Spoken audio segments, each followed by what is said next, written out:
नमस्कार दोस्तों, मैं doctor S K Yadav, care ortho and physiotherapy clinic Aashiyana Lucknow से सीनियर फिजियोथेरेपिस्ट। दोस्तों आज हम बात करेंगे अपने शोल्डर के दूसरे टॉपिक पे, यानी कि विंगिंग स्कैपुला। इसके पहले हमने जो बताया था स्नैपिंग स्कैपुला बताया था, और आज हम बात जो करेंगे वो विंगिंग स्कैपुला पे बात करेंगे। दोस्तों हम लोगों ने देखा है कि आजकल विंगिंग स्कैपुला काफी कॉमन हो गया है। बहुत सारे केसेस ऐसे आते हैं जिन पे देखने को मिलता है विंगिंग स्कैपुला, लेकिन पेशेंट को पता ही नहीं होता है कि क्या है या क्या नहीं है, इसको कैसे ट्रीट करें या क्या नहीं करें। कोई बताता है हमारी पीठ में दर्द हो रहा है, या फिर बताता है कि हमारे हाथों में पावर कम हो गई है, या फिर एक हाथ में पावर कम हो गई है। दोस्तों बहुत ही ज्यादा ये परेशानी आजकल देखने को मिलने लगी है पेशेंट्स में। और हमारा जो इसमें मानना है कि विंगिंग स्कैपुला जरूरी नहीं है कि कोई चोट से हो, या फिर जरूरी नहीं है कि फिर किसी ऐसे रीजन से हो जाए या जिसमें हमको पता ना चले, ऐसा नहीं है। विंगिंग स्कैपुला दोस्तों दो तरीके का होता है, लेटरल और मीडियल, जिसमें कि हम देखते हैं कि, और सबसे बड़ा एक टॉपिक ये है इसमें कि विंगिंग स्कैपुला होता ही क्यों है एक्चुअल में, अगर देखा जाए तो क्यों होता है ये किसी को, वैसे पेशेंट्स में किसी को नहीं पता है, लेकिन हम बताते हैं किसी मसल में पावर का कम हो जाना, किसी मसल या फिर जिस मसल को सप्लाई कर रही है जो नर्व, उस नर्व का मतलब पावर कम हो जाना, या फिर नर्व में स्वेलिंग आ जाना, या फिर न्यूरोलॉजिकल कोई इंजरी हो जाना, पर्टिकुलरली किसी मसल को जो सप्लाई कर रही है, जो कि स्कैपुला के रीजन को हमारे हेल्प करती हैं, पावर देती हैं या फिर सपोर्ट करती हैं। दोस्तों स्कैपुला जो हमारा है, पावर जब जनरेशन की बात करते हैं हम हाथ में, तो काफी ज्यादा यूजफुल होता है, जिसमें कि देखते हैं पेशेंट कंप्लेन करता है कि हमारा जो हाथ है हम 120 के डिग्री के ऊपर लेके जाते हैं तो पावर कम हो जाती है, या फिर ऊपर से नीचे के लिए लेके आते हैं तो उसमें लगता है कि हमारा हाथ छूट जाएगा, कोई सामान छूट जाएगा, या फिर 90 डिग्री साइड से ऊपर के लेके जाते हैं तब देखते हैं कि पेन हो रहा है या फिर पावर की कमी देखी जाती है। दोस्तों जो दो तरीके का हमने बताया आपको कि विंगिंग स्कैपुला होता है, उसमें एक मीडियल और एक लेटरल। जो मीडियल होता है वो हमारा होता है सर्टस इंटीरियर की वजह से, और लेटरल जो होता है वो ट्रेपेजियस की वजह से होता है। लेकिन लेटरल में दो कंडीशंस होती हैं, जिसमें कि स्कैपुला का ऊपर वाला भाग और नीचे वाला भाग, जिसमें कि हम देखते हैं कि स्कैपुला, इस रीजन को स्कैपुला कहते हैं हम, ये ऊपर वाला भाग हो गया, ये नीचे वाला भाग हो गया। जो लेटरल होता है, अगर उसमें हम देखते हैं कि ट्रेपेजियस की वजह से है तो ऊपर वाला हिस्सा साइड के लिए शिफ्ट होगा, और अगर वो हमारा जो है रम्बॉइड की वजह से है तो स्कैपुला का नीचे वाला हिस्सा, यानी कि ये वाला हिस्सा साइड के लिए शिफ्ट हो जाता है। दोस्तों इसको हम ये देखते हैं कि लोग, हमारे पेशेंट ने पूछा हमसे इस तरह, इसको पता कैसे लगाएं हम, तो इसमें बहुत सिंपल है, दोनों स्कैपुला को मिलाना होता है कि पेशेंट जो है उसको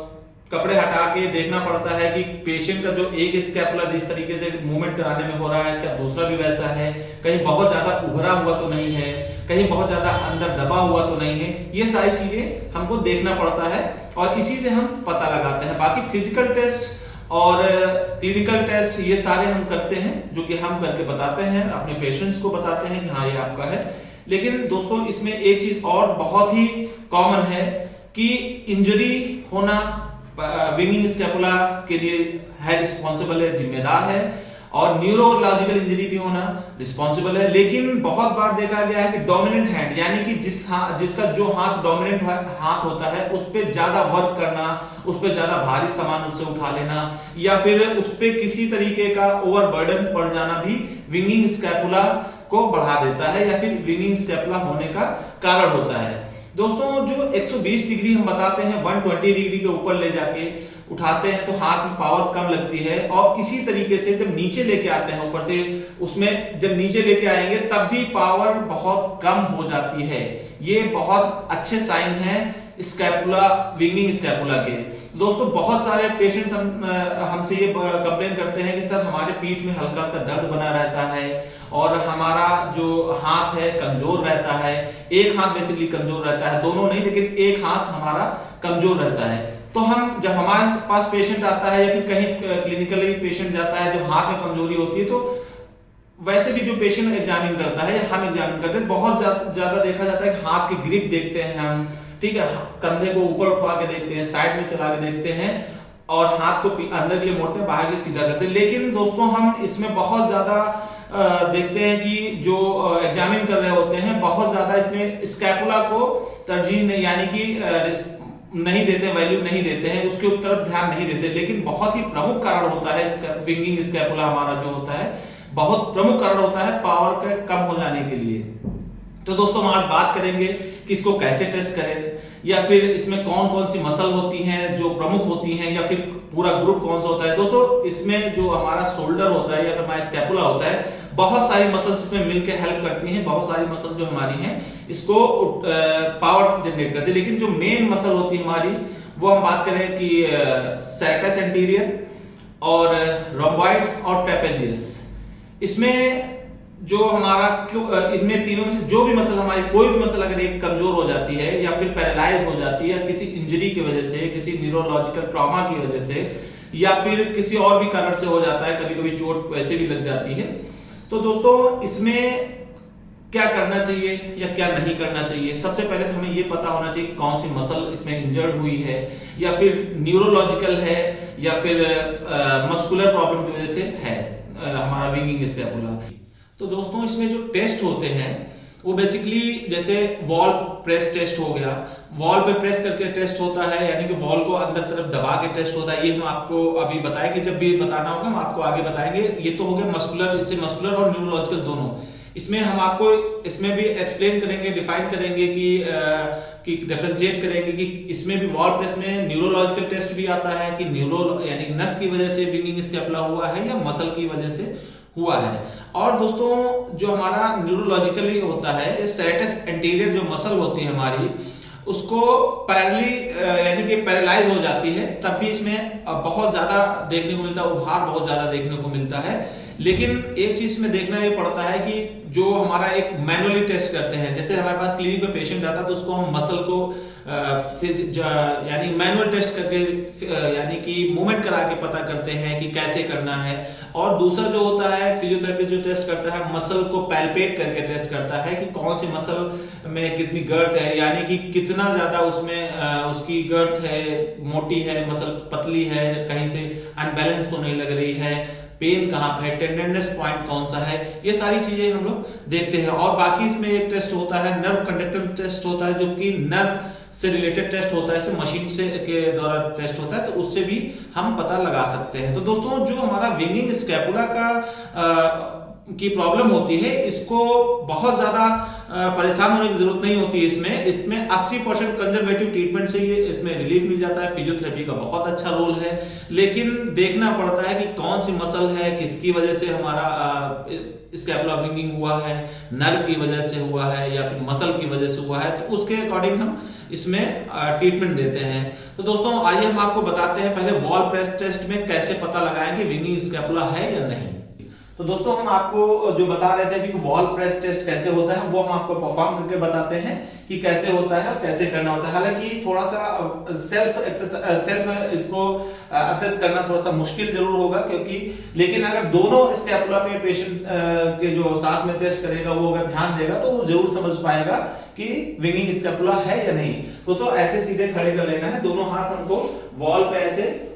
करा देना है पेशेंट का, और उससे बोलना है कि आगे की तरफ जाएगा। अब ये देखना है पेशेंट के दोनों स्कैपुला बराबर हैं कि नहीं है, यानी कि दोनों का उभार बराबर है या नहीं है। अगर दोनों का उभार बराबर है तो इट मीन नॉर्मल है, विंगिंग स्कैपुला नहीं है। या फिर ये भी हो सकता है कि दोनों में विंगिंग स्कैपुला हो, लेकिन फिर दोनों हाथों के सिम्टम्स सेम होने चाहिए, तो दोनों में है। अदरवाइज एक में अगर एक का चेंज होता है तो एक ही में विंगिंग स्कैपुला, जैसे ये है तो हमारा अगर ये सैटस एंटीरियर की वजह से होगा, जो हमारी ये ऊपर की तरफ ये स्कैपुला हमारा इतना होता है, ये हिस्सा अगर ज्यादा उभरा हुआ है, काफी ज्यादा उभार आएगा अगर इसमें, तो इसका मतलब है हमारा ये जो जिस स्कैपुला में उभार होगा वो स्कैपुला विंगिंग है, यानी कि उसमें विंगिंग स्कैपुला टेस्ट पॉजिटिव है। लेकिन इसमें ये तो न्यूरोलॉजिकल है, ये हमारा न्यूरोलॉजिकल प्रॉब्लम की वजह से होगा, जो ऊपर की तरफ ज्यादा उभार आएगा। अगर वही कम उभार नीचे की तरफ आता है तो ये प्रॉपर सैटस एंटीरियर मसल के लिए टेस्ट होता है। ज्यादा उभार अगर ऊपर के हिस्से में आता है दिस स्कैपुला में, तो वो न्यूरोलॉजिकल कंडीशन की वजह से विंगिंग स्कैपुला हुआ है, कि जो मसल जो नर्व सप्लाई करती है हमारे सैटस एंटीरियर को, उस मसल को सप्लाई नहीं मिल पा रही है, नर्व इंजर्ड है, इसकी वजह से। लेकिन अगर नीचे का हिस्सा थोड़ा उभा रहा है, दोनों दूसरे स्कैपुला से हम अगर कंपेयर करेंगे, नीचे का हिस्सा थोड़ा उभा रहा है, तो ये मसल यानी कि मस्कुलर की वजह से, यानी सर्टस एंटीरियर मसल की वजह से है, और अगर ऊपर है तो न्यूरोलॉजिकल है। तो दोस्तों ये हमने एक बताया आपको वॉल प्रेस टेस्ट, जो कि हमारा मीडियल होता है। हमने आपको दो तरीके के विंगिंग स्कैपुला बताया था, मीडियल और लेटरल। ये मीडियल के लिए हमने बताया है, जो कि वॉल प्रेस टेस्ट इससे परफॉर्म करके पता लगाया जा सकता है। अब हम बात करते हैं लेटरल। आपको याद होगा दोस्तों कि हमने बताया था 3 मसल जो है मेनली इसमें इन्वॉल्व होती हैं, यानी रॉम्बॉइड, ट्रेपेजियस और सर्टस एंटीरियर। इसमें कि हमने बताया अभी मीडियल का हमने बता दिया, और अब हम बताएंगे आपको लेटरल। लेटरल में दोस्तों 2 कंडीशन होती हैं, ट्रेपेजियस और रॉम्बॉइड किसकी वजह से हुआ ये कैसे पता चलेगा हमें। तो इसमें दोस्तों हम देखेंगे पेशेंट को ऐसे खड़ा करके एक हाथ ऊपर के लिए उठाएंगे, यानी फ्लैक्स ऊपर के लिए करा देंगे, फ्लेक्शन कराएंगे, और अंगूठा जो है, पेशेंट का अंगूठा जो है ऐसे सीधे रहेगा, नीचे की तरफ रहेगा। ठीक है, इसको नीचे की तरफ लेके आएंगे, पेशेंट से बोलेंगे कि हाथ नीचे की तरफ लाओ, पावर रेजिस्टेंस के साथ नीचे लेके आएंगे। अगर पेशेंट बता रहा है पेन है,